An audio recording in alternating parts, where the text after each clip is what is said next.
सब लोग पहले मेरे चैनल को सब्सक्राइब करें और बेल आइकन दबाना ना भूलें ताकि आने वाली वीडियो आप देख सको। बहुत समय पहले एक राजा था जो खुद के बारे में सोचता था कि वो बहुत ही नेक सोच, दयालु स्वभाव और दरियादिली है। उसे लगता था कि वो स्थितियों को सही से समझने, हर बात पर न्याय करने और हर विषय में उचित विचार करने वाला व्यक्ति है। राजा की 3 बेटियां थीं। एक दिन उसने अपनी बेटियों को बुलाकर कहा, मेरे पास जो भी है वो सब तुम्हारा है। तुम तीनों को मुझसे ही जीवन मिला है। मेरी इच्छा अनुसार ही तुम तीनों का भूत, वर्तमान और भविष्य बना हुआ है, जो आगे भी ऐसे ही बना रहेगा। मैं ही तुम तीनों का भाग्य बनाता हूँ।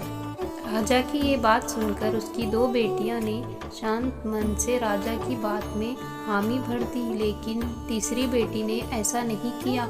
उसने कहा कि नहीं, मुझे तो नहीं लगता है कि आपके हाथों में मेरा भाग्य है। राजा ये सुनते ही गुस्से में आ गया। उसने अपनी तीसरी बेटी की कही बातों को एक चुनौती के रूप में स्वीकार किया।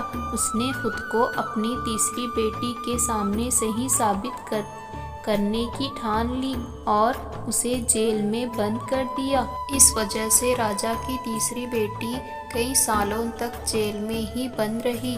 राजा और उसकी बाकी की बेटियां राजसी जीवन जीती रही। राजा मन ही मन सोचता है कि ये मेरी ही हुक्म है, जो मेरी जिद्दी बेटी जेल में कैद है। लोगों को भी यही लग रहा होगा कि राजा का ही हुक्म है, जो उसकी बेटी को ऐसा भाग्य मिला है। उसकी प्रजा के लोग भी यही सोचते थे। उन्हें लगता था कि राजा की तीसरी बेटी ने ज़रूर कोई गलत कार्य किया होगा, तभी उसे जेल में कैद करके रखा गया है, वरना कोई भी पिता अपनी बेटी के साथ भला ऐसे क्यों ही करेगा।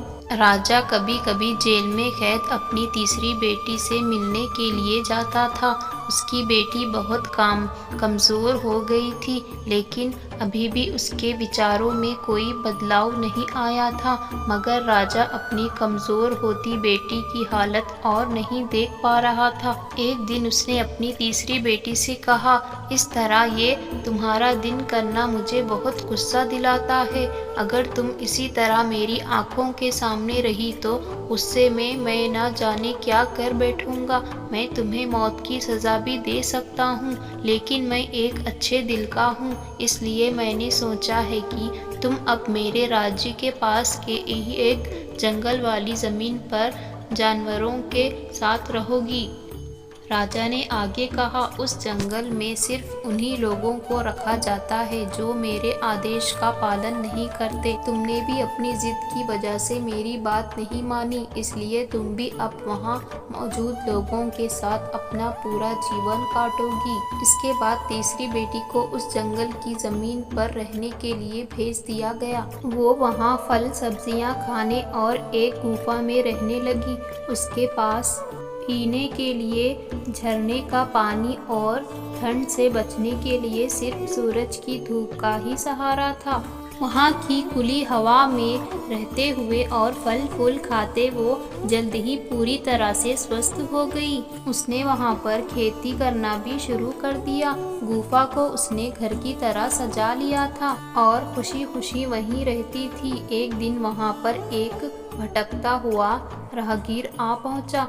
उसे देखते ही देखते राजा की तीसरी बेटी से प्रेम हो गया और दोनों खुशी खुशी वहीं रहने लगे। इस जंगल में उन दोनों के अलावा और भी कोई लोग रहते थे, जिनकी मदद से उन्होंने उस जंगल को एक शहर के रूप में बदल दिया। कुछ ही सालों में राजा की तीसरी बेटी और वो राहगीर उस शहर के राजा रानी बन गए।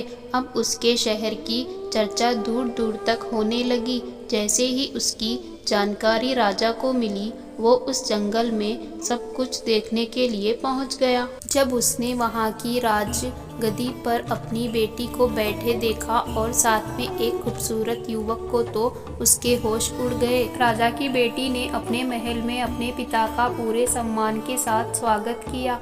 उसने अपने पिता से उसके बुरे बर्ताव या फैसल के लिए कुछ भी नहीं कहा। जैसे ही राजा वहाँ बैठा तो उसे एक आवाज़ सुनाई देने लगी जो कह रही थी कि हर इंसान स्वयं ही अपना भाग्य बनाता है, कोई अन्य इंसान किसी और का भाग्य नहीं बना सकता। इसके बाद राजा को स्वयं ही अपनी गलती पर पछतावा होने लगा और उसने अपनी सभी बेटियों को अपने भाग्य से आज़ाद कर दिया।